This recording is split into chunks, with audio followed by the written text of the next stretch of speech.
All right, everyone, welcome back to another episode of the Spoiler Alert podcast. I said that really slow. Mm. Forgot which one we were doing here.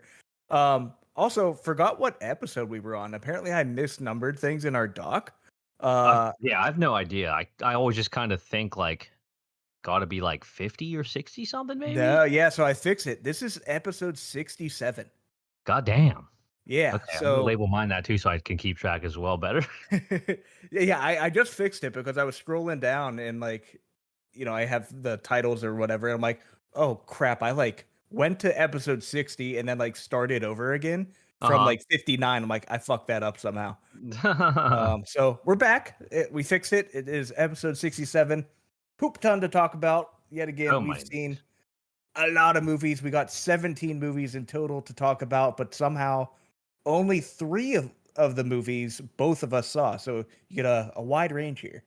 Yeah, I mean, and that's crazy. What are the chances we've only seen 3 and we each saw 17 Right? total?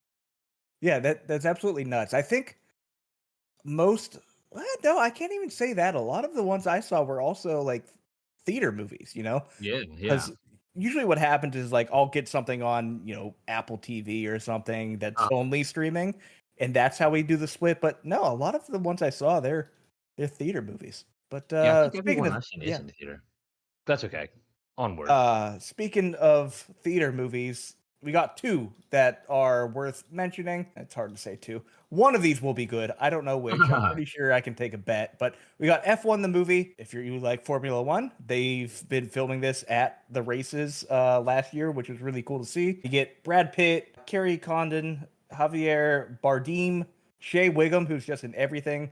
And then Damian Idris. Is this? He's from Snowfall. Brett loves Snowfall. But is this what's the other Idris? Is there another Idris? Idris Elba. Okay, that's his first name. Okay, never mind. Yeah, yep. I was I was thinking the like, is same this thing his though. son? It's a couple of Idrises. Either way, that is coming out to theaters and to Apple TV Plus. I saw Cool. someone bitching this morning that they completely removed Simone Ashley Hmm. from the movie. I don't know if that's true or not. And I mean, if they can just edit her out, she probably didn't have the biggest role. But everyone's Right. like, "Oh my god, she's so talented. Why would they do that?" And I'm like, "What is she in?" And it's like she's in Sex Education and then was girlfriend in the Pokemon Detective Pikachu movie. Like, okay, Huh. shut up. But I think people really like her from Bridgerton or whatever garbage show that is. I was looking to see what other movies this guy directed, and then lo and behold, Top Gun Maverick. So that makes me think this Yeah, is for sure gonna be sick. You know what else he directed the video for? I think the Gears of War fucking commercial with the Mad World, where they're like the best song ever that in the fucking in the in the rules. video. Oh my god. So this guy can direct his ass off. After Top Gun Maverick, he did something called Spiderhead, which I don't know what the hell that is. Looks like it was a Netflix movie with good Oh, old did go Dorothy well? Miller. Yeah, apparently it didn't go well. Oh well. I'm not even a big F1 guy, but I think this is gonna be pretty good. I'll probably give it a Yeah, watch. I just saw it's 2.5 hours long, though. That's pretty long. that is long. That is long. For a That's a movie little about Formula worrying. 1, that's a long movie, Yeah, I especially if you're guess not that interested in it. the argument you can make is I wasn't super interested in the Air Force and flying, but that movie was sick. No doubt. Yeah, It's the for same sure. kind of high octane thrill. What's also really cool, if you have an iPhone, go to the Apple TV app on the iPhone and watch the trailer. It is a haptic trailer, so your phone will vibrate based on what's going on in the trailer. It's actually kind of cool. That is awesome. That's real cool. So that seems exciting. I will 100% be watching that one because the F1 season isn't going the way I want. So maybe this movie will cheer me up. Yeah, I definitely think I'll check it out. Second one here, we get a sequel, Megan 2.0. Initial reviews are not great. Oh, The yeah. first one, it was okay, good enough. I like the idea, but why is there a second one? I don't really know. And it seems like they're really leaning into the corniness of it, like the dancing and all that shit. So, they didn't learn their lesson, so let's make more evil robots. Yeah, I mean, it doesn't look good. I think the trailer is pretty cringe because she keeps saying, like, "Hold on to your vaginas," or whatever she says. It's really cringe. I don't like the way they made her look taller, and it just doesn't look right, and then Weird. it's gonna be weird. I don't think it's gonna be good, but I'm definitely gonna see it because I've been in the mood to see some Right. shitty horror movies lately. I was wondering when the next like Pooniverse movie comes out. And I think it's supposed to Oh, be that no. Bambi one, so but I feel like we've been talking about that one for so long now. Yeah, But yeah, Megan 2.0 is gonna be shit. I guarantee it's probably gonna make a good bit of money though, because the first one was okay. right. And then now this is just gonna be like they can probably keep this going forever. And I'm glad we actually, speaking of horror movies, we have quite a handful to talk about here that I'm excited to talk about. Almost, almost all of the ones I saw. I was pretty happy. Yeah, I mean, every movie that I saw got at least like there might have been one that was kind of a stinker, but I think everything I Mhm. saw was at least a 6 or higher. Nice.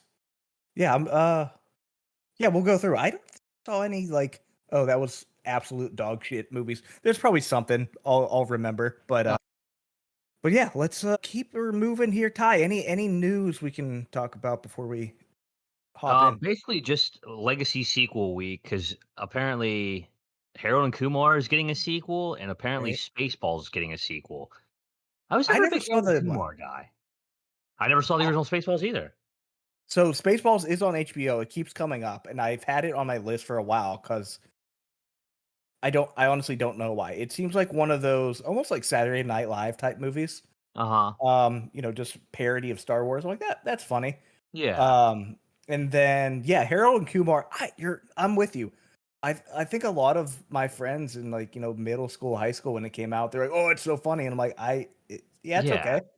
I think it came out. Apparently, the first one came out in 2004, which is like so. We were a little. We probably would have been a Yeah, that's little fourth young for it to grade. hit for us like that. Yeah, So like, I mean, it's pretty funny, but I mean, I haven't seen it in so long. It's hard to judge, and I'm pretty sure the Guantanamo Bay one was probably just ass. that's fair. Maybe it's It's worth also another just watch. yeah, it might be worth a watch, and it's also just hilarious that Cal Penn was like in Obama's Yeah, presidential dude. cabinet, like, and That's now why he's he like, had "No, to I'll do stop Harold being and Kumar in. again." He had to stop being in House because of that. Yeah, They yeah, it's killed him off. crazy. And isn't he like an actual doctor too? Yeah, dude's It's great. just you just think he's like the stoner dickhead, but he's actually like really good at everything apparently. Yeah, Bobby Lee's But in it yeah, apparently too. I didn't know oh, that's that. cool. So yeah, Spaceballs sequel, Harold and Kumar sequel. Apparently, this the Punisher is going to be in the new Spider-Man movie. John Bernthal. His Uh, Punisher? yeah, John Bernthal Oh, is going to be that's in actually kind of Spider-Man: sick. Brand New Day. So that's making Mhm. everybody think it's going to be more of a grounded, like realistic story, not so much Sure. like alien shit. That's coming out July 31st, 2026. That's a while from now. And then the one thing I did see too is that Alex Garland is gonna direct Elden Ring. We talked about that he was like eyed to direct it, but he's actually gonna. So that's pretty Okay. sick.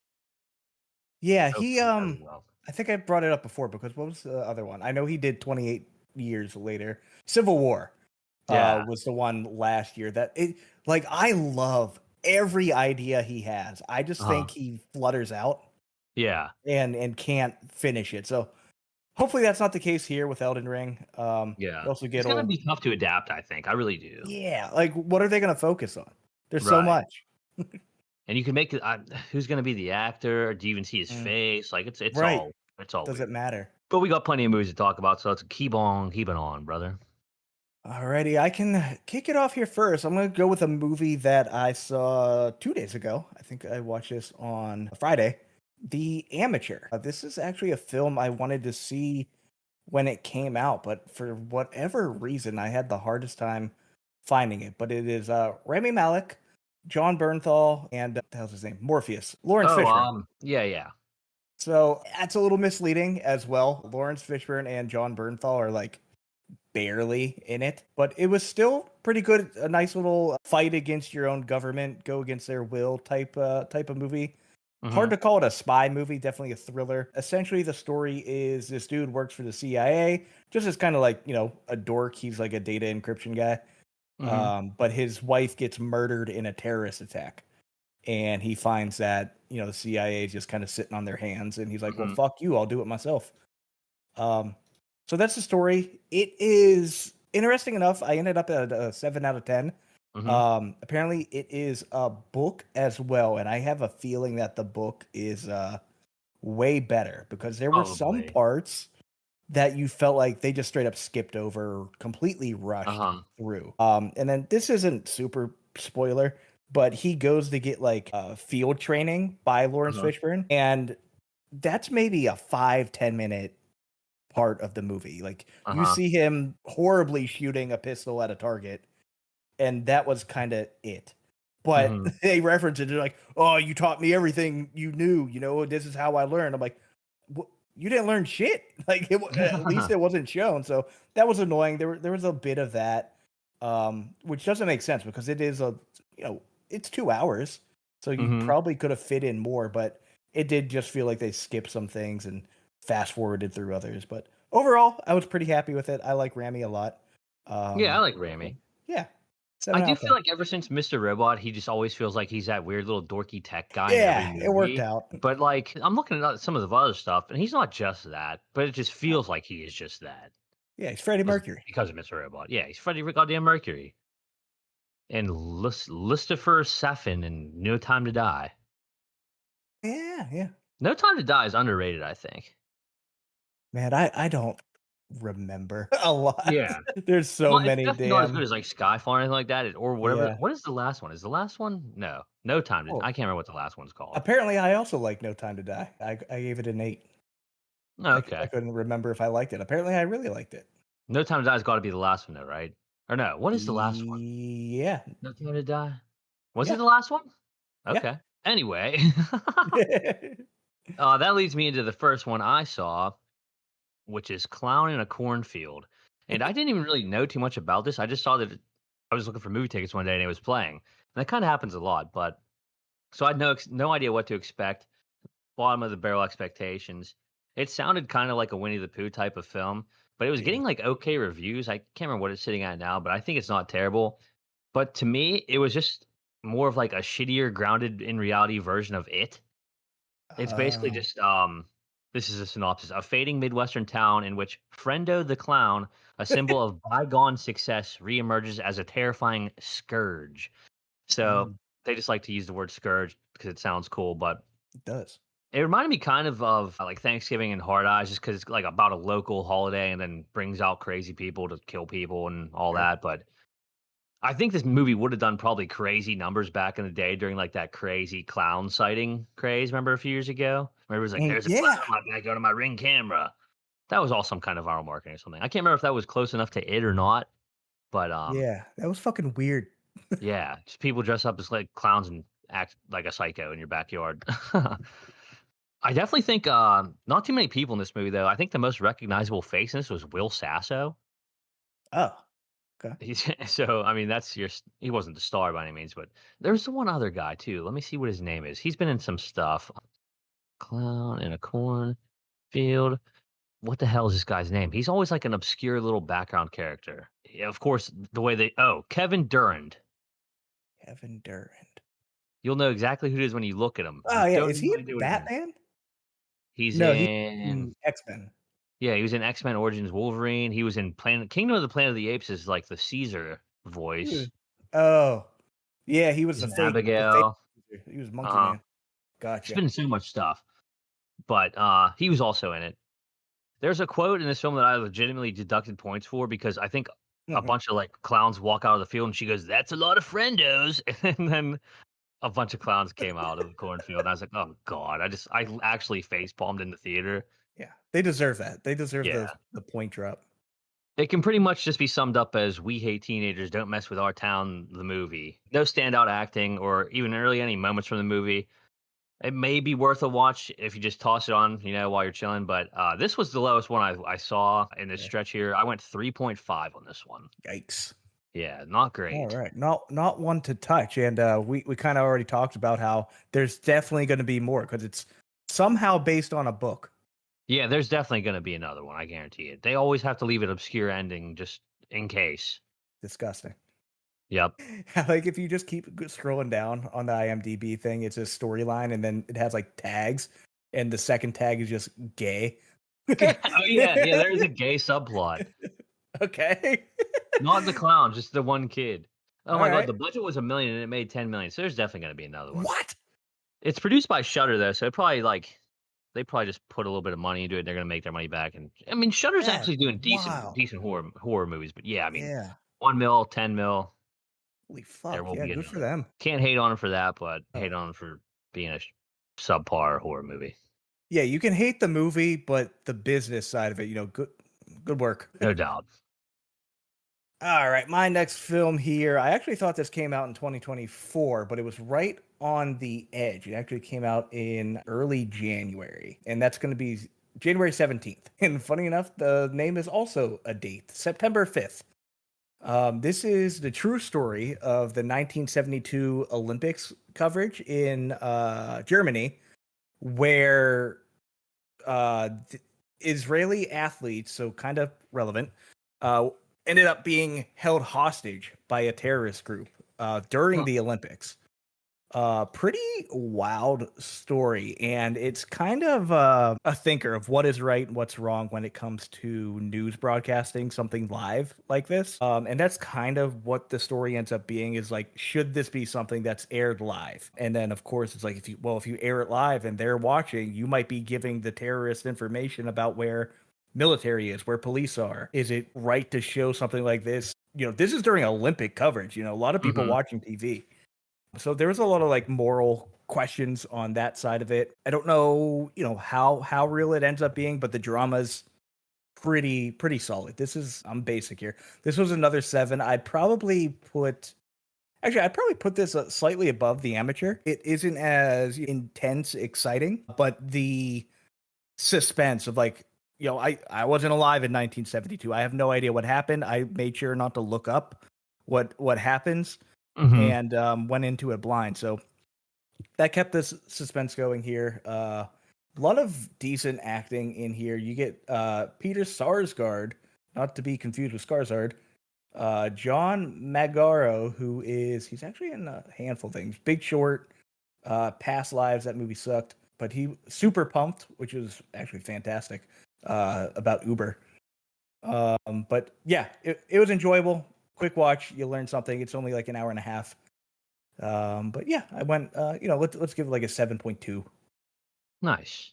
Speaking of movies that are 7.2s, I couldn't think of anything to relate this to Phoenician I was Scheme. like, wait, is that exactly what you put? I think I gave Phoenician Scheme higher than this anyway, so that was really just terrible all around. I saw the Phoenician Scheme, and I'm a huge Wes Anderson guy now. I discovered that after Henry Sugar, and I liked Yeah. Asteroid City. I didn't like it at first, but then I realized what Wes Anderson's all about, and now I like it again. But so I was excited to watch this one because I think this is his latest movie since Henry Sugar, if I'm not mistaken. Yeah, that sounds right. But awesome cast in this one. It's an ensemble like he typically does. It's got Benicio del Toro, Mia Therapleton, who I'm not really familiar with her. Michael Cera, Riz Ahmed, Tom Hanks, Bryan Cranston, Jeffrey Wright, Scarlett Johansson, Benedict Cumberbatch. Just so many people. Willem Dafoe, Bill Murray. It's pretty much just about a wealthy businessman, and he's making his daughter his sole heir to his estate, and they're trying to get his businesses in order, pay off his debts or whatever like that. Soon they become the target of scheming tycoons, foreign terrorists, and determined assassins. So it's pretty much just a rich guy keeps surviving assassination attempts, and they're trying to swindle out all of his investors. And each act of the movie is him going to a different set of investors to try to get them to pay more money for whatever he needs to do. Shit, and they usually either go along with him or there's a fight and then something happens and they eventually end up going along with him too. So it's pretty funny in that aspect. In the one scene, he goes to meet Bryan Cranston and Tom Hanks, and they're like brothers from Harvard. And they play him at horse, like the basketball game, for more or less money, whatever. He ends up winning. It's pretty funny. A lot of the times they end up getting into like hilarious screaming matches, and they start talking. The one time he got shot or he took a bullet for somebody, and then the guy was like, "Okay, I'll pay you your money." So that was funny too. A lot of like all the assassination attempts are pretty funny too. And then the last guy they go see is Benedict Cumberbatch, who I think is his uncle or his cousin. And he shows up and he tries to kill him too. And then it's just like a huge chase scene. It's kind of like Scooby Doo almost in that it was just so wacky and over the top. For this one, it ended really well for me. It had a pretty straightforward plot. It was a pretty quick runtime. I think it was like hour and 41 minutes, so not bad. It's silly, just like the rest of his movies. I enjoy this one quite a bit. I think Michael Cera was definitely the MVP in this one, but I went 8.1 on it. Wow. Okay. It's definitely worth a watch. I'm sure it'll probably be streaming pretty soon. Yeah, I'm with you here with Wes Anderson. It's like you watch maybe one of his earlier films and you're like, what the hell am I watching? and it takes a little bit to grow on you. But I also see that Roman Coppola is the other writer, and he's worked on a lot of his films with him: Asteroid Mhm. City, French Dispatch. So Francis Ford's son Okay, I still thought it was still his doing some son. good work. Yeah, Yeah, this one's definitely worth a watch. It was cool. awesome. Yeah, and that's out there. I believe streaming now, so I can Yeah, I was gonna say it should be soon if get it's not a already. get a quick watch in there. Sweet. Keep her moving. I have um uh it's not a good segue into this. I watched The Luckiest Man in America, which is apparently also a true story where a guy, kind of a weirdo, gets picked to be on a game show. What is the game show called? My mom knew it. Press Your Luck. And I actually think the I think you should leave skit with Chunky. Yeah, the Chunkies or The whatever. Chunky. You gotta figure out what Chunky does. So I'm pretty sure Press Your Luck is the game show he was making fun of Okay, I because thought so.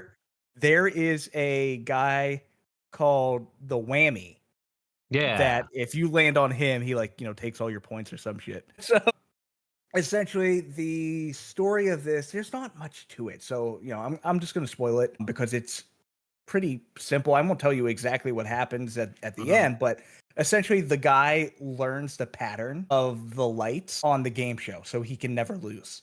Yeah, I think I heard about this, like, in real life. Didn't it happen? What year did it happen? In 84. Okay, yeah, I knew it was, like, older and the guy just, like, memorized it. Yeah. He memorized it, and then it's like the production team trying to figure out what the hell is going on because they're going to lose a lot of money, that they have to pay Mhm. this dude. And so it goes into his background, and you find out he's actually kind of a slime ball and Sounds has about right. stolen things, shit like that. So it's kind Mhm. of like a heist-ish movie. It's hard for it to be super exciting because most of the movie is him pressing a Mhm. button and cheering. But the story's really cool. Again, very similar to September 5th. It's only an hour and a half. Story's interesting enough. This one was not as good, so it ended up at 6 out of 10 for me. I might end up giving this one a watch just because I love Paul Walter Hauser. He's Yeah, dude, freaking he great in rules. everything he's in. So I'll definitely probably check this one out because it seems like Walton a goofy Goggins too. story. Well, I was gonna say Walton Goggins too. Yeah. I'm always down for him, so I'm definitely gonna check this one out. I was looking to see it's directed by Samir Oliveros, I think is his name, and I'm Hmm. looking to see what else he directed, and Nothing. nothing. It's always weird how that happens. I don't get it. They get money. They know somebody. They suck someone off. Oh yeah, no doubt. So the next one for me is actually the one I saw the most recently, and it's Materialists. We saw it on Friday. So I'll keep this one short and sweet because there's really not too much to it. It got semi good reviews, and I like all three of the main actors. I thought they're great. So I was expecting big things from this movie. It's about a young, ambitious New York City matchmaker. She finds herself torn between the perfect match and her imperfect ex. So it's pretty predictable from the very start. It's not a bad thing, but it is predictable. Mm. You kind of know what's going to end up happening.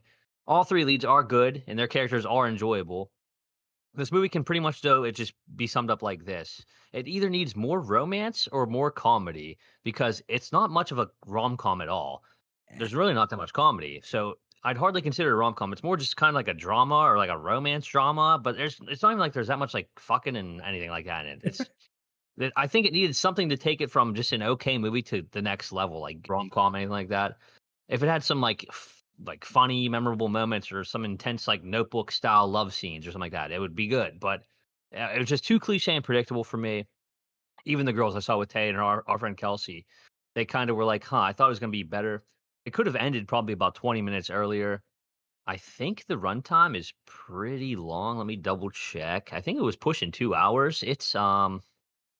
Yeah, it's an hour and 56 minutes. So it's a pretty long fucking movie. Um, So yeah, I think I'm gonna end up at a 6 on this. I could also see myself dropping it a little bit lower, but Sure. like I said, I like the way they did it. Even if she breaks up with Pedro for her ex Chris Evans, she doesn't do it in a weird way. Like you don't feel bad for Pedro Pascal because he's still the man. But it's just like, yeah, it was okay. One, I haven't heard anything about this movie until it came out. There's Uh-huh. like nothing leading up to it. I Probably think I because started seeing trailers like a month ago or 2. Like, I don't yeah, think there was that much marketing behind it, which you'd think Mo- there would be considering the 3 stars that are in it. it might have been like Pedro is in The Last of Us. Well, Uh-huh. kind of. um, Yeah. and they're like, all right, he's doing that type of stuff, whatever. But yeah, you get three pretty big name actors, actresses here, Mhm. Fucking and Madam Web. this here nothing. Yeah. But I also see that the director writer is Celine Song, who Yeah. wrote Past Lives, and I Past fucking Lives, yep. hated that movie. Yeah, I remember people were either, like, loving or hating that one. I don't think I saw it, so Yeah, people said it should have won Best Picture. I'm like, you're that's fucked in the insane. head. But I think it was Yeah. kind of the same problems. It's like it didn't know what it wanted to be. It's like, oh, this isn't romantic like at all. Right. It's about a girl torn between two guys. So who knows? Maybe this lady just has like a thing for that. But, yeah, I guarantee it, she must. And I All scroll those down to the bottom smut of the books. page, and I see, like, The Life of Chuck, which is one that I still wanna see. It's been escaping me, though, because of showtimes, but and Chuck. then I see the next Ari Aster joint Eddington, and it's already got some It's polarizing reviews, not too. going well. Yeah, it's weird. So, I think he just needs to go back to directing straight up horror and quit trying to do these passion projects Quit because being they weird. both have sucked. Yeah. Death of a Yeah. U well, he was executive producer on Death of a Unicorn. That movie sucked. Beau is Afraid, terrible fucking So movie. long. Yeah, I mean, it was just way over the top. Yeah. So, hopefully, he goes back to more like the traditional horror route after the Eddington, but that's the end of that tangent. Yeah, well, you felt that change from when he went from Hereditary, which was Uh-huh. wild in its own sort, but like Yeah. hard to say weird, to Midsummer, and you're like, okay, that's a weird direction he's going. And then it Uh-huh. kept happening, and I'm like, okay, he has a too big of a head now. Uh-huh. Yeah, I think definitely like he makes these low budget films, they crank out a bunch of money and he's Mhm. getting critically acclaimed, so that he's just like they let him do what he wants. I didn't think they were gonna let him do what he wants after Beau's Afraid anymore. But I don't know. Apparently, I'll this probably this see might have been the Eddington, last but one. Yeah, yeah. at least it's shorter. Oh yeah, it's 2 hours and 28 minutes, so holy shit. Yeah, shorter. What was Beau's Uh, Afraid? Was it pushing 3 hours? I think it was, if I remember correctly, or Oh maybe it yeah, it's just 2 hours and felt that 59 long. minutes on the dot. Yeah, fuck that. That is a Horrible. long fucking movie. Huh. Alrighty, let's hop into some good old Italian fun. We have Nonna's Netflix movie with Vince Vaughn, Lorraine Bracco, who is Dr. Melfi in The Oh yeah. Sopranos, also Karen in The Goodfellas. Yep. You get Talia Shire, Brenda Vaccaro, so a lot of Italian guys. Joe Manganiello, Dre D'Amato, Susan Sarandon. She's probably the only non-Italian. But either way, you get all these older women to play the Nonnas, the grandmothers, the Italian grandmothers. It's a true story. That's pretty cool. This guy essentially opens up a restaurant, and the whole idea is he's just gonna hire Nonnas, Italian grandmothers, to make the food because everyone loves their Italian grandmother's food. That's Uh, great.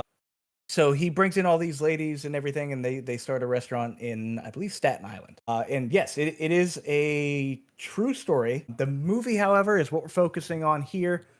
Vince Vaughn's the man. He's just so He is the likable. man. So he does a great job. The grandmothers are hilarious. They just start fighting with each other because one's from Sicily, one's from Northern Italy. So they like say certain words differently. And they're like, Sicily? Yeah.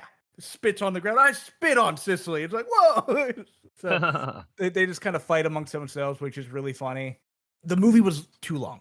It's an hour 51, Mhm. but you kind of get the point. It does its comedy and then it drags a bit too much. So I think this could have been, 20, 30 minutes shorter and it would Mhm. have been a lot better. But the story, I love it.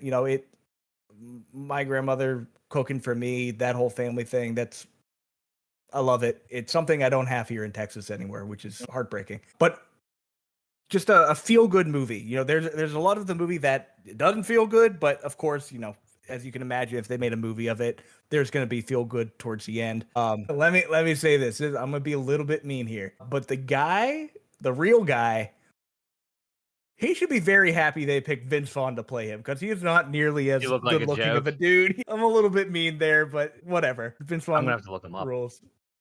Yeah, Yeah. I was just thinking when I was just watching that Vince Vaughn turned up in, I think it was Tire season 2. Yeah. I completely forgot. I was like, "What the hell was it?" It was driving me crazy, and it was tires. Yeah, he just popped up.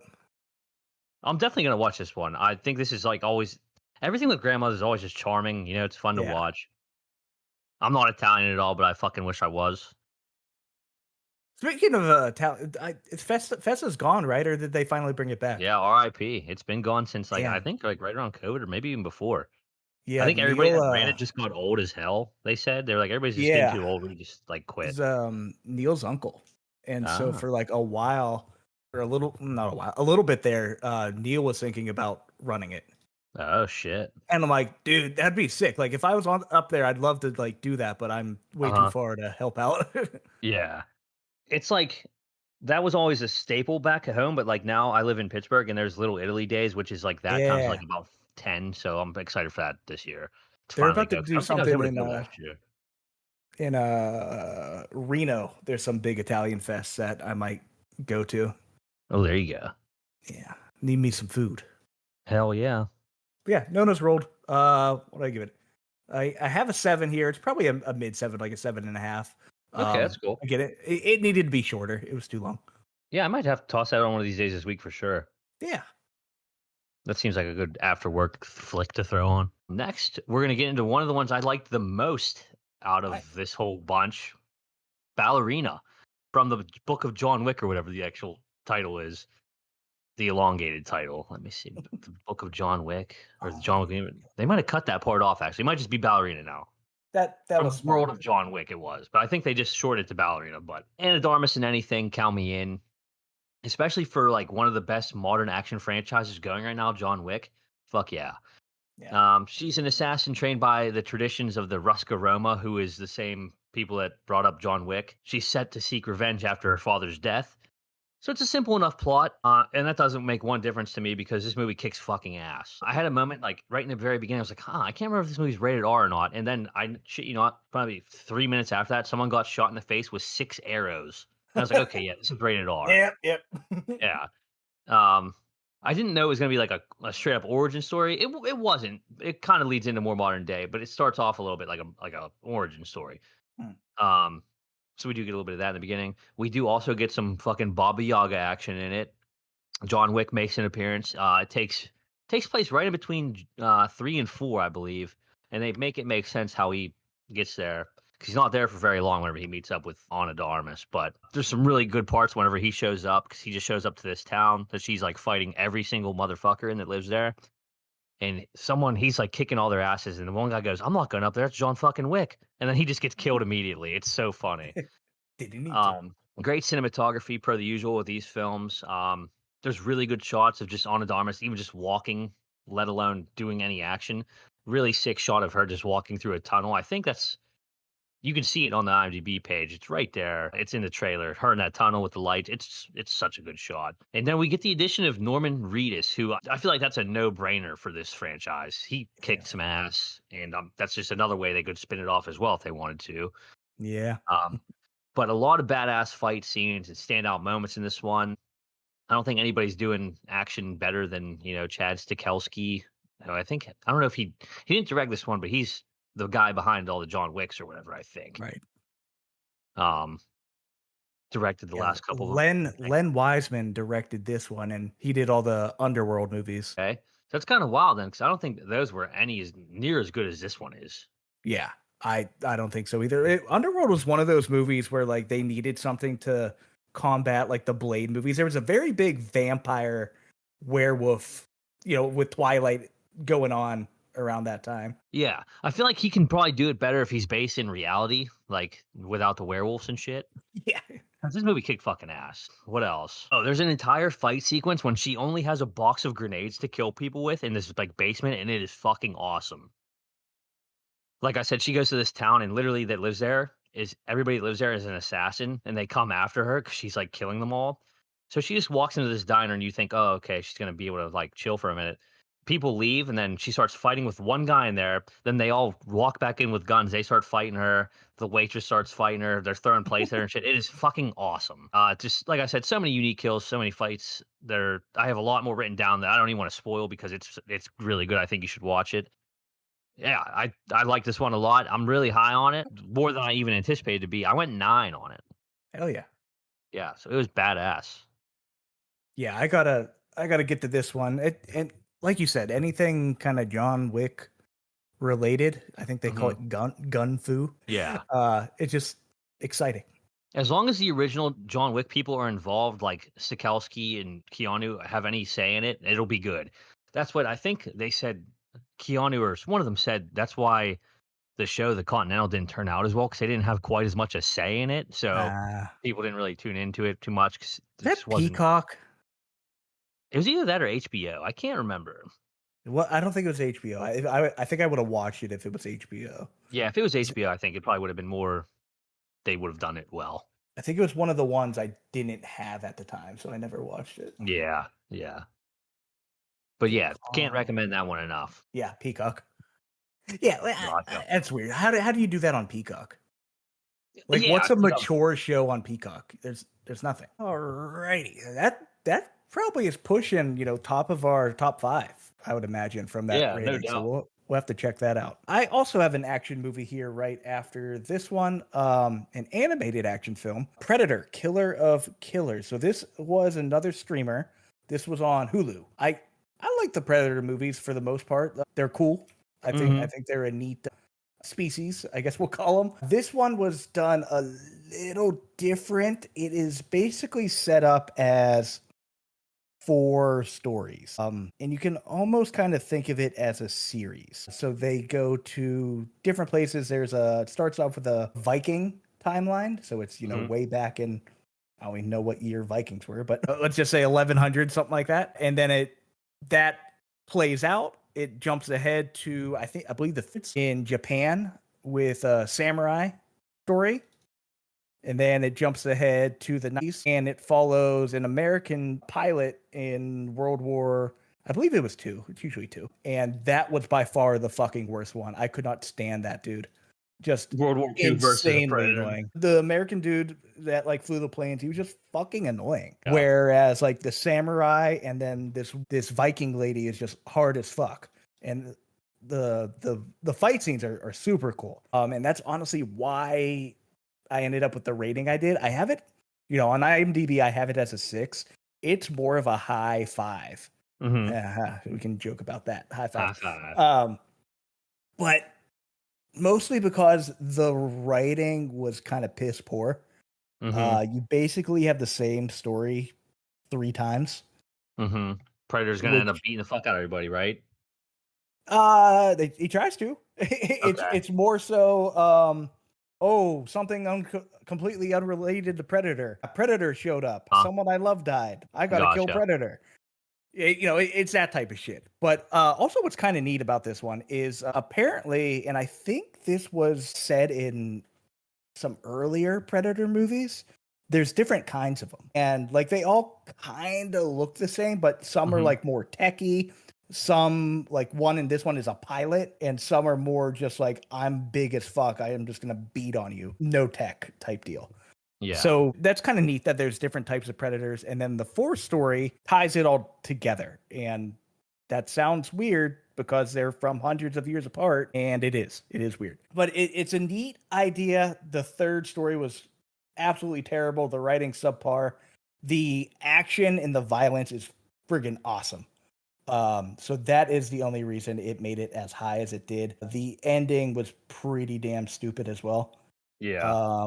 And then they also did a little tease at the very end. I Mhm. don't think it's going to lead into another version of these movies. It was more of just a tip of the cap to a previous movie. I gotcha. Yeah, they So have a that lot part's of gonna them. be They good. have a lot of like time, movies, money invested into Predator and Alien right now. There's so much going on. Yeah, Yeah, because I think Predator Badlands will be coming out eventually here. I can't remember when. November 7th. Oh, okay, so still a while from now. That looks like a weird Predator there. It looks like a young, weird one. I don't know. Exactly. Yeah. So that'll probably be cool. I'm happy that they're doing that, but and then they're gonna have like the alien Earth, so I think that'll be cool Right. too. But we'll see. Because I think what was it? Prey. Prey was a pretty good movie. Yeah, Prey was all right. I didn't mind it. Yeah. It's neat. I think it's neat. See, all right. I'm gonna digress a little bit here.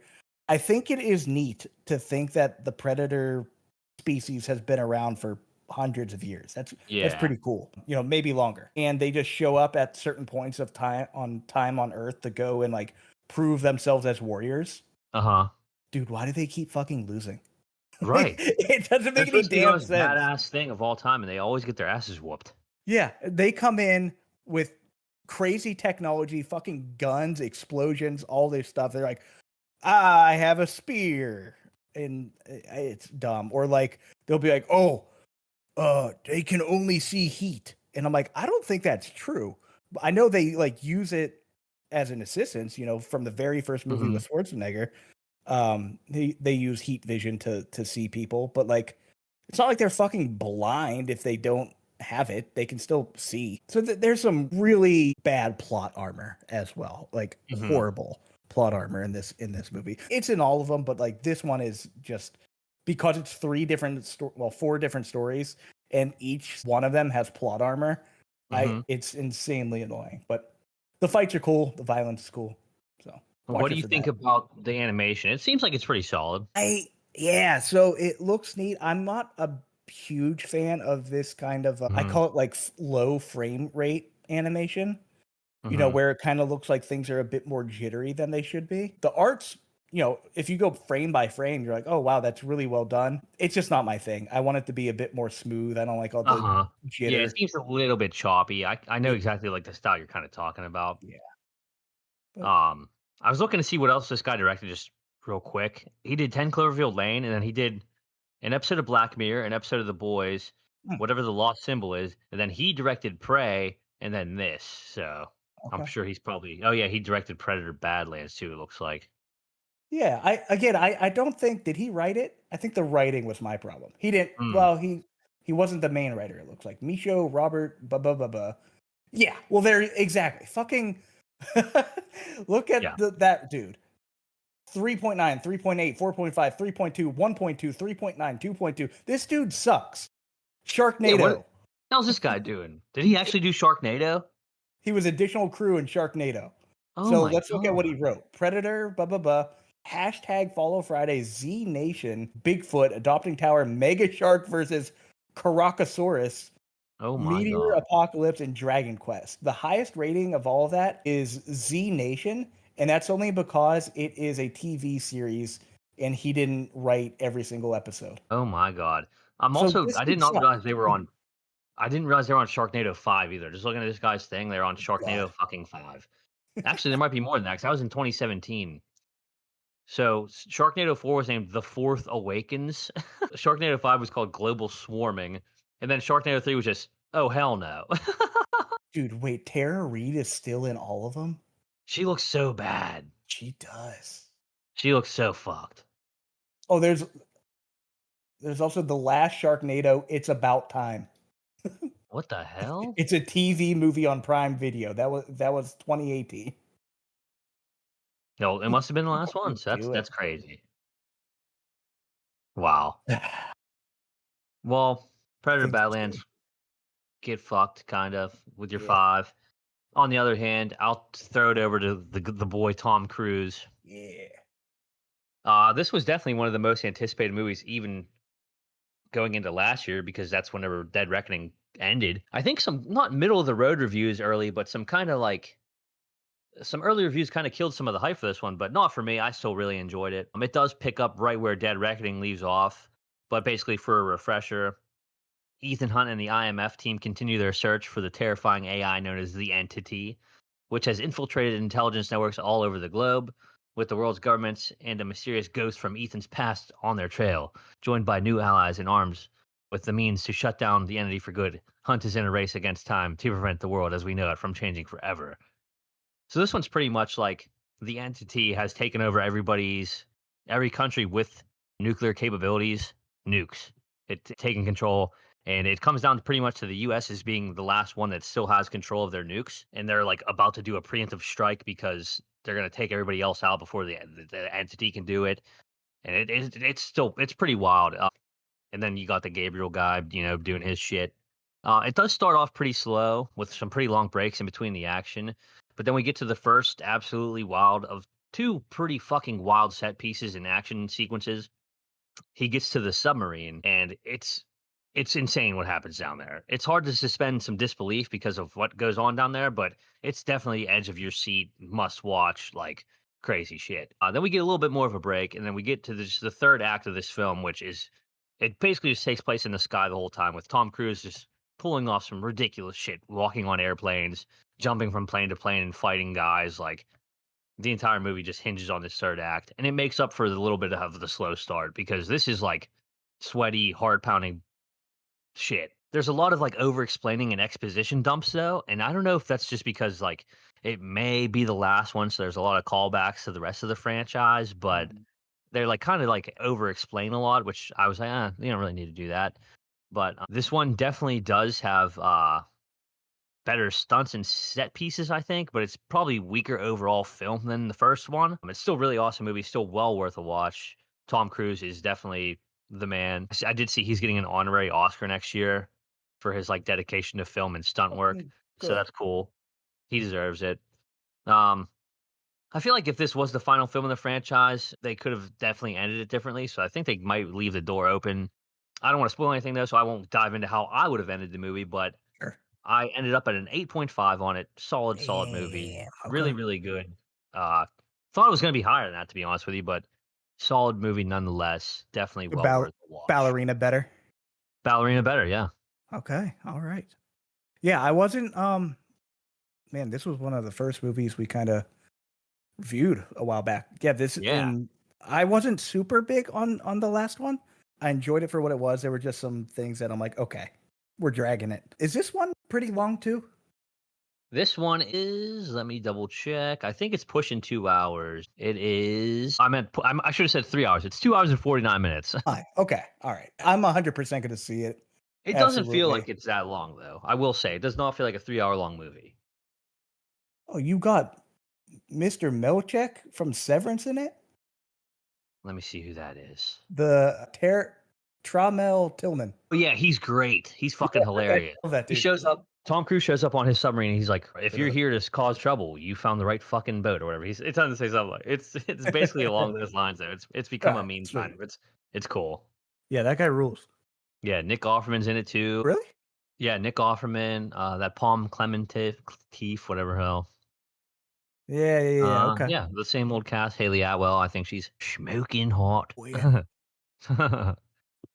But yeah, That's actually a definitely, perfect segue, definitely Ty. well worth. Speaking of smoking hot, I we got Echo Valley with Sydney Sweeney. did not know she was in this movie. She is kind of we got another bait and switch, Ty. I think Damn this it. is the second one that's happened.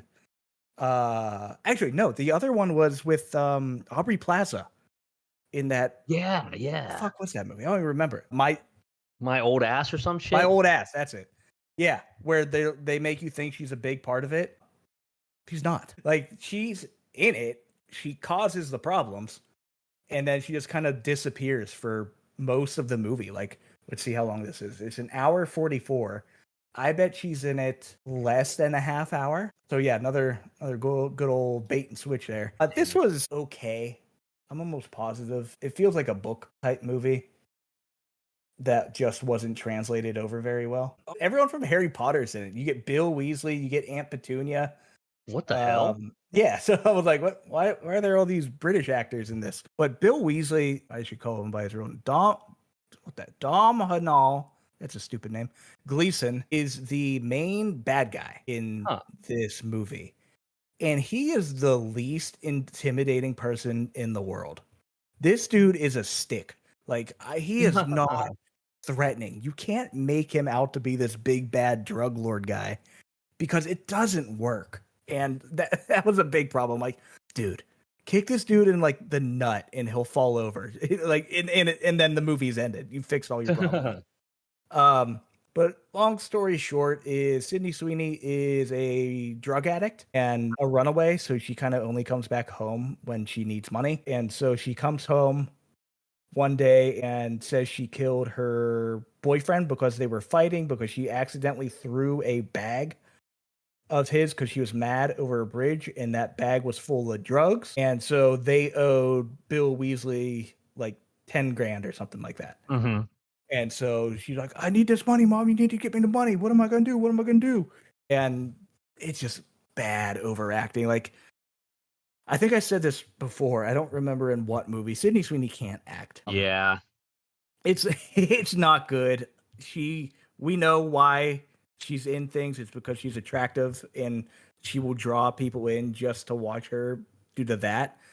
She cannot act. It's very apparent in here, especially in the scenes with Julianne Moore. It's just night and day difference. Julianne Moore is fantastic as her mother here, and when Sydney's in the same scene with her, it is just night and day difference. You can't do that. If you have two great actors together, you get Oscar nominated people. If you have two bad actors together, it turns into like so bad it's good type deal.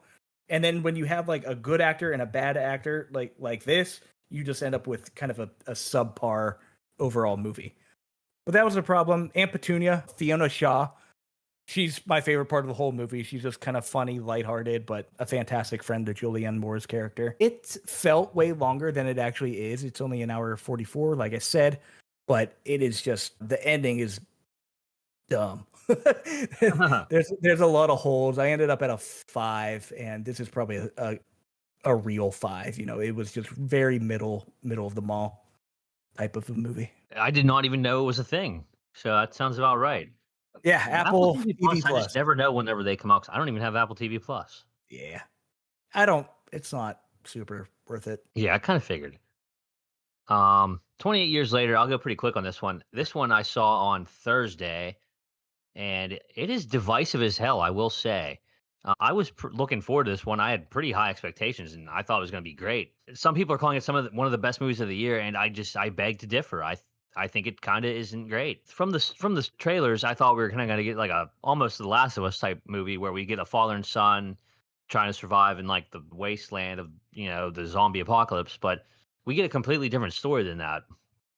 The synopsis is a group of survivors of the rage virus live on a small island. When one of the group leaves the island to go on a mission to the mainland, he discovers secrets, wonders, and horrors that have mutated not only the infected but other survivors. So I wanted this to just straight up be a zombie survival horror movie. I plain and simple, not too much to ask for. And it's that for probably the first 20 minutes. And that's really good, that part. And then it turns into like a drama with a kid on a side quest to take his fucked up mom to a doctor in the mainland and trying to see what's wrong with her and help her. But there's not even that much more action after that for the first bit. And it turns into like this deep mother-son relationship thing that is just like, why are we doing this? It's got weird in some parts. Like they tried to make it funny in some parts, and the ending was fucking truly just ridiculous. A lot of people are saying it was the Power Rangers that show up. You'll have to see and watch, but I did see those TikToks. yeah, it was like it's a group of basically like albino people, like, and they just show up and help this kid out. The kid is like 12 years old, and whenever he goes out with his dad, he sucks, and then he's like, "I'm going out with mom. I'm gonna be out here by myself like a badass." That was stupid too. Just overall, just stupid decisions made in this movie. I don't want to go too much into it because it's still pretty new, and I think you should watch it. I ended up with a 6 on it. I thought it was gonna be high. I thought it was gonna be really good. I could see myself even lowering it. I didn't like it that much, but the fact that it's so divisive is crazy to me. Did you feel like you were missing things? Because I know you didn't see the other two. I don't really think so. I don't think it really called back to them that much. There might have been like maybe a reference or two, but they do like show some flashbacks. So I don't think it really mattered. But yeah, I mean, I don't know what I was expecting from this movie. It just wasn't quite that at all. Gotcha. Yeah, I'm I curious never to see what you seen think that. whenever you watch it. Yeah, I want to give it a go. I feel like I am gonna watch the first two before I watch this one. Yeah. Even though it, like you said, it seems like I don't need to. Right. But I also know that they're gonna make another one because Yeah. the movie. This is what a little bit of news here. The next one, the guy, I don't know if it's the writer, director, whatever, said Cillian Murphy's character is going to be a Coming big part back. of it. Yeah. The movie hasn't even been approved or funded Right. or Yeah. anything. Like, well, how do Yeah. you It's say? like, so they must really be banking on it making a bunch of money or something, but Yeah, I don't know. I think the divisive reviews is going to be enough to make people be like, no, but right. I don't know. We'll see. Yeah, you get turned into Power Rangers. That's not great.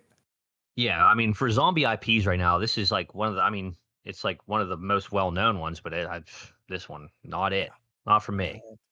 Some of it was okay. Like I said at the beginning, there's a really cool shot. You know, they're going back to the island. They're getting chased by like an alpha zombie or whatever. It's pretty nuts. It was actually edge of your seat type shit. But then it just gets pretty not what you want to see in a zombie movie. All right, I have one good, one bad here for my last two, and I'll just kind of burn through them so we can get through the last three full reviews. Two animated movies, Lilo and Stitch and How to Train Your Dragon, are my last two that I saw. I was very excited for Lilo and Stitch. That's one of my favorite, not just kid movies, but one of my favorite movies. It's just enjoyable. I watched it on the plane ride to Florida last month. I'm like, yeah, throw this on, this rules. And then you watch the new one, animation fantastic, but they changed things that didn't need changed. They made Jumba completely insufferable. Zach Galifianakis, it, he shouldn't be in anything ever. He's done. He's made his money. He's known for The Hangover, and that should be all he's known for. What else? Somehow this movie is 23 minutes longer than the original, but feels half as long. The pacing is nuts. They burn through things so quickly. Instead of Lilo being just misunderstood, she actually like acts out and commits crime, which is weird. Murder, yeah. Pleakley was all right, but the actor kept trying to do this weird fucking voice for no reason, and it was very like apparent. Bubbles completely changed his character. He's not in the CIA the entire time. In the original, he's actually a child protective agent, whatever. David is fine. He's a dork, whatever. Stitch, this kind of pissed me off. Really? He looks fantastic. They legitimately took the audio from the original movie and pasted it into this movie. Really? Like, not even a joke. It's not even like the guy's in it. The real guy's in it. He has very few new voice lines. It's just him saying the same shit, and it's not him saying it again. It is the copy paste, and there's very different points you can point to where he fucking does it. It was very annoying. The ending, spoiler, makes no sense. Nonni goes to college and gives up Lilo. It's fucking stupid. That doesn't happen. Yeah, so that's why everyone's like, it means family, but not really. So that blew. I gave that a 3 out of 10. Damn. How to Train Your Dragon. Fantastic. Very good. It loses some of its charm being live action compared to the animated. I really like the animated. Animated, I gave an 8 out of 10. This, I give a 7, probably a high 7 even. But it loses some of its charm due to being live action. The casting of the one twin as just like a fat girl is stupid. Doesn't make any sense. That's the worst of the casting. But I'm very happy that they decided to, one, the story is exactly the same. Even some of the dialogue, exactly the same. Why can't Disney do that? It's embarrassing. They also didn't change the animation of the dragons. They actually released what they were talking about making Toothless look like, and it was more like realistic, scaly dragon. And they didn't do that. They made him look like how he looked in the animated version. Very happy they did that, because live action doesn't have to mean realistic. But it was a good copy. It was a great copy of the movie. They didn't try to do anything stupid. So yeah, I ended up 7, let's call it a 7.7, something like that. Very true to the original animated. That's cool. That's always good when it's close to the source. Yeah. And still just a good movie. So hell yeah. Yeah. And then 3 full reviews we can do here, Ty. We can kind of burn through these pretty quick, but the first one both of us saw, Bring Her Back. So we were talking about horror. This is shit. What was the other movie these dudes wrote? Talk to Me. Talk to Me. Thank you. So always 3 words. But Bring Her Back. I really enjoyed this one, minus the ending. And if we're gonna go into spoilers, I'm gonna say, if you're gonna go through with like all this murder and torture and shit, just fucking do it. Yeah. This one for me, I thought it was gonna hit a lot harder based on like what I was reading and stuff. It definitely has like an uncomfortable and sinister vibe to it the whole time. I thought it was gonna be a slam dunk horror, but I didn't love this one. I felt like it was kind of lacking something. I can't like quite nail it down. Maybe it was like some explanation of like the whole ritual process or something like that. Right. But I mean, there's definitely got some cringeworthy moments. I mean, the kid eating that knife, I mean, that's fucking crazy. Yeah. There's just a lot of, like, unsettling moments with that fucked up kid. And Yes. this speaking of fucking up kids, this movie has no issue doing that, violence to kids, Yes. which they punched that little blind girl right in her fucking face while Dude, she's I sleeping. lost my shit when Yeah. she did. My God. Yeah. I was watching it with my cousin. We both had, like, intense reactions to a lot of stuff. We're like, "Oh my god," to, like, a lot of shit we were watching, we kept saying, "Holy shit." Yeah. So it definitely it gets you in that aspect, but scary not so much, but more so Right. cringy and, like, sinister feeling. Uh, it's definitely second place to me, behind Talk to Me, but I still like this Okay. movie. I gave it a 6.5. No matter what these directors do, I'm in because I think Yeah. both movies have been good. But this one I thought was going to be a little bit better, and it just, it was middle of the road or better for me. It was a little bit better than middle of the road for me, I'd say. Yeah, I ended up with a 7. I'm probably Hmm. more, Not too if far once apart then. once we get the decimals in here, I'm probably more on a higher Right. 6. Yeah, that's Um, what I've had to move it around a little bit. for that exact reason you said. They're like, they have no problem killing underage people. Like, they killed the main guy, Yeah. and then they were torching the absolute piss out of this 10-year-old, Yeah, he but did she get can't. fucked up. I forgot how violent his death was. Yeah. He got smoked by a car and drowned in a puddle. Yeah. Jesus. So That it's lady, like, I didn't realize she killed them both with that one car. I mean, holy shit. oh yeah, she was like split in half. Yeah, she was fucked. But yeah, you kill them, but you can't kill this blind girl because why? You're like, oh, Yeah. well, it reminded her too much of her daughter. I'm like, well, she could legitimately bring back her daughter. Mhm. Like, that's the fucking movie. So I Yeah. think it was a cop out. Yeah, yeah, Um, I feel you on they that should for have went sure. through with it. Definitely. Next one here, Ty. This is my highest rated movie of the year so far. Oh, Friendship. shit. Oh, okay. It was extremely different. Like, if you don't like Yeah. the Detroiters, I think you should Uh-huh. leave type shit, you're gonna hate this. Yeah, Um, definitely.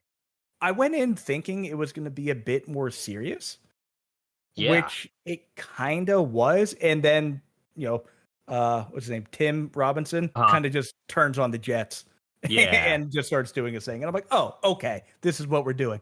It was so funny because we were in a theater full of people that knew Tim Robinson well, so anytime he would, like, turn it on and be like him, Oh, everybody would just good, start cracking up, just the way he good. talked, so that was cool. It was definitely one of my most anticipated movies ever just because I love everything Tim Robinson does. He's, I think, probably the funniest person in, like, media right now, Yeah. but I kinda just hate whenever someone becomes the butt of the joke for being, like, weird.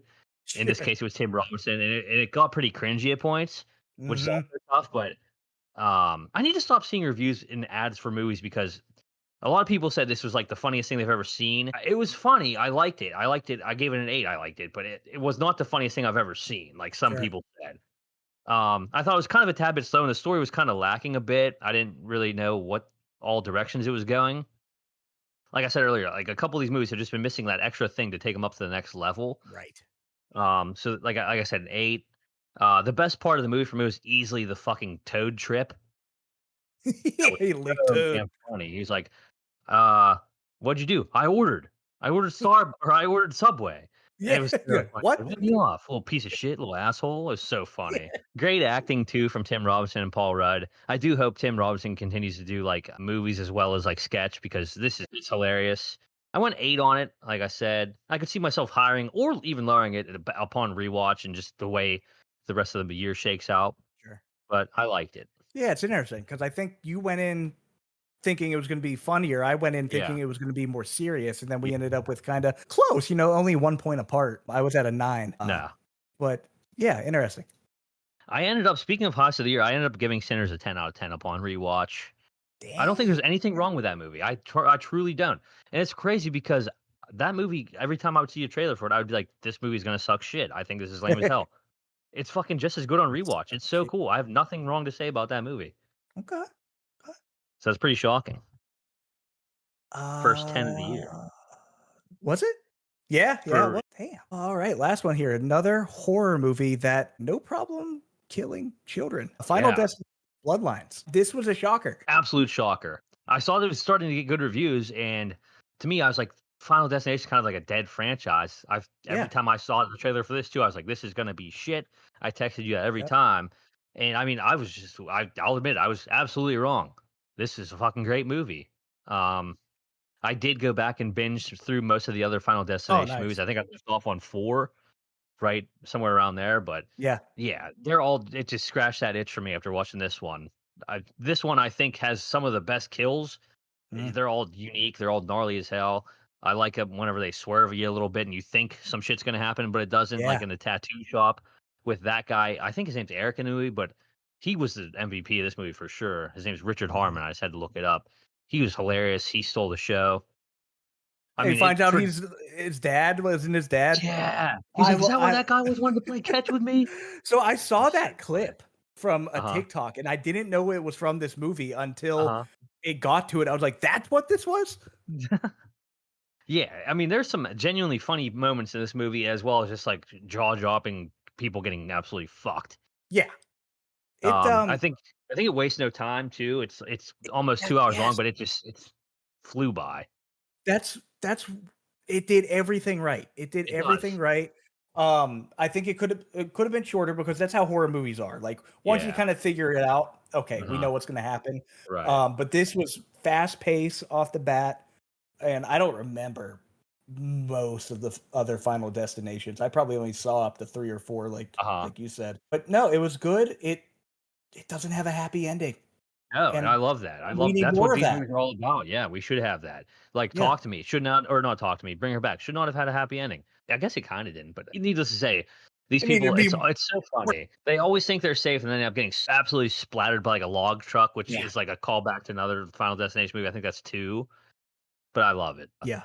I give it an Mad 8.6. I respected a lot. I ended up at what did an 8. Hell yeah. So let's crunch the numbers here. And we actually do have a top 5, no ties at the moment. However, 3 of the top 5 I have not seen yet. Good. So that could change. Number 1, Ballerina is sitting at the top Hey. alone. I still have to see it, but currently at the top. Mission Impossible at number 2, still have to see it. Friendship, that's probably locked in here, depending on how the rest of the year goes, because we Mhm. both saw it. Final Destinations at number 4. Yeah, Again, that's kind of like a big shocker. massive shocker. And then the Phoenician Scheme, currently right on the edge here at number 5. Still haven't seen it, but once I get those numbers in, we'll see if these change or not. But yeah, Mhm. weird top 5.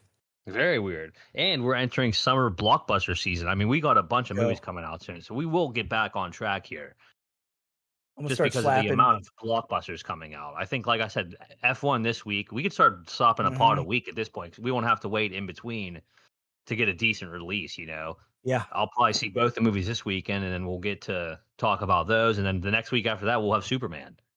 Or no, Okay. next week after that is Jurassic World Rebirth, which we'll have to do a pod on because the week after that is Superman. And then I think a week or 2 And after that Eddington. is Eddington and then Fantastic Fantastic Four. So 4. we're hitting like a stride here now, Yeah, finally. we're on a move. Yeah. And now I can't wait for this. The Naked Gun remake with Yeah. or I guess kind of not remake, but Reboot? I guess reboot. I think that's what they're But called. that I can't wait for that. That's in a couple weeks too. That's gonna be fucking hilarious. I gotta see the OGs. Yeah, I never watched the OGs, but the trailer for this one, like this, like the return to like slapstick comedy like that is fucking Yeah. hilarious. Don't And call me even people Shirley. on Reddit were not, yeah, yeah, exactly. Even people on Reddit who usually bitch about everything were like, "This is gonna be great." Yeah. One of And then before you again, know it, I've never we'll have seen the originals, but I've right. seen clips, and there's one where he goes into a room and they're like, "Who are you? How'd you get in here?" "I'm a locksmith, and I'm a locksmith." I'm like, "Okay, all right, that's good." That's so good. Yeah, I think I might need to rewatch the original too. I think my grandparents used to have it on like DVD or not even DVD, Oh, probably. Shit, it man. was probably VHS. VHS, yeah. So yeah, we're hitting a stride here. Definitely got a bunch coming up. The last Conjuring movie actually looks pretty solid. That'll be early September. The Toxic Avenger, that's supposed to be That looks like solid. shit. I saw the trailer, I'm like, "What the I didn't see the fuck?" trailer yet, so Oh I don't my know. god. I also think I Oh, don't it like only got a Peter Dinklage. 5.7. Okay, then Yeah. maybe I was wrong. Maybe I must be thinking of something different. This must be shit. This is also a remake as well. It Yeah, was it like a is a remake. shitty '80s movie. Yeah, that's weird. What else? I'm trying to look and see what else we got coming up here just quickly. So yeah, we got those big ones coming out, and then we get to like I'm looking at October now. Sure, there's gonna be some more stuff for that, but then we got Smashing Machine. Yeah, fuck, October's not gonna be here this quick. We got plenty coming out before then, but Shin Godzilla, that looks pretty sweet. We've seen that. Oh yeah, That came out Weapons. yeah, that came out Oh, 2016. 2016. Yeah. Oh right. It's just like a re-release for whatever reason. Yeah, that weapons movie looks pretty solid too. So we'll definitely have a stride coming up here. All right, Ty, we are caught up for the time being. And we'll be back, get her done next week, and then maybe we do an early pod or a later pod due to Yeah. 4th of July, 4th of July, and yeah. then we get her going. Get her going again. Fire her up. I feel like we said after every episode we do like 10, We like, do. we're back on track. But like, I think we actually might be Yeah. now. Yeah, I think it's Because all these were like, there were some big releases, but like kind of spaced out enough that it was tough to kind of get one going in between if we didn't both see it. But We as long might as we end both up with see these, we'll definitely have like enough to talk about. And we'll probably just get back to more of the original fucking set, like, or the original, like, yeah, how we do the pod. Yeah. Like, yeah, structure. That's it. Awesome. Let's do it. Hell yeah.